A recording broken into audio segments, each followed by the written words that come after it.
Chapter 59. Squid. Slowly wading through the meadows of Brit, the Pequod still held on her way northeastward towards the island of Java, a gentle air impelling her keel, so that in the surrounding serenity her three tall tapering masts mildly waved to that languid breeze, as three mild palms on a plain. And still, at wide intervals in the silvery night, the lonely, alluring jet would be seen. But one transparent blue morning, when a stillness almost preternatural spread over the sea, however unattended with any stagnant calm, when the long burnished sun-glade on the waters seemed a golden finger laid across them, enjoining some secrecy, when the slippered waves whispered together as they softly ran on. In this profound hush of the visible sphere, a strange specter was seen by Daggoo from the main masthead. In the distance, a great white mass lazily rose, and rising higher and higher, and disentangling itself from the azure, at last gleamed before our prow like a snowslide, new slid from the hills. Thus glistening for a moment, as slowly it subsided and sank, then once more arose and silently gleamed. It seemed not a whale, and yet is this Moby Dick, thought Daggoo.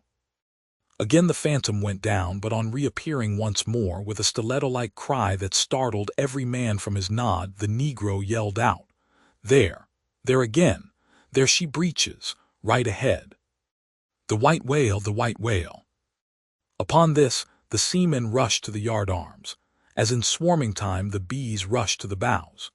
Bareheaded in the sultry sun, Ahab stood on the bowsprit, and with one hand pushed far behind in readiness to wave his orders to the helmsman, cast his eager glance in the direction indicated aloft by the outstretched motionless arm of Daggoo.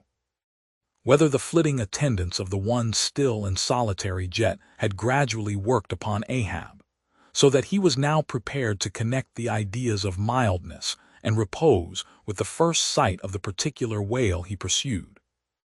However this was, or whether his eagerness betrayed him, whichever way it might have been, no sooner did he distinctly perceive the white mass than with a quick intensity he instantly gave orders for lowering. The 4 boats were soon on the water. Ahab's in advance and all swiftly pulling towards their prey. Soon it went down, and while, with oars suspended, we were awaiting its reappearance, lo, in the same spot where it sank, once more it slowly rose. Almost forgetting for the moment all thoughts of Moby Dick, we now gazed at the most wondrous phenomenon which the secret seas have hitherto revealed to mankind.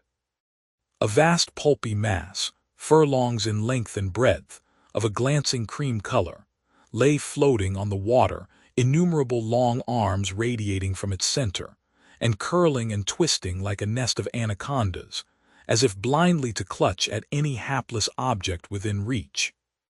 No perceptible face or front did it have, no conceivable token of either sensation or instinct, but undulated there on the billows, an unearthly, formless, chance-like apparition of life.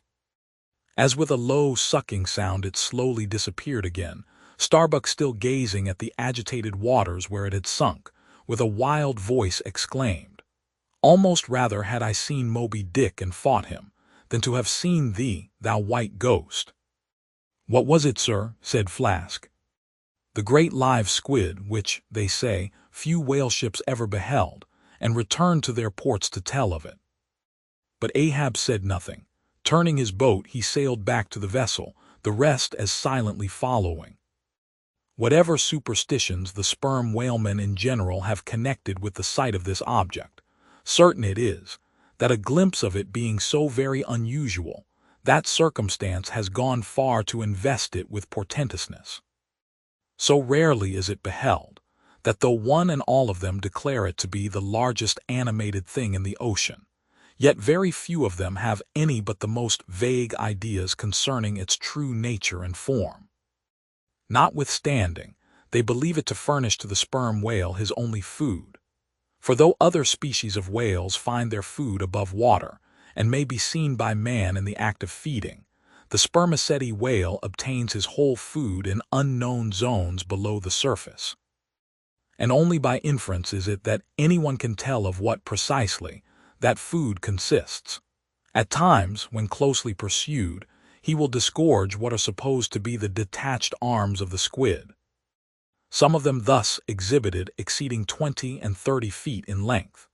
They fancy that the monster to which these arms belonged ordinarily clings by them to the bed of the ocean, and that the sperm whale, unlike other species, is supplied with teeth in order to attack and tear it. There seems some ground to imagine that the great kraken of Bishop Pontoppidan may ultimately resolve itself into squid.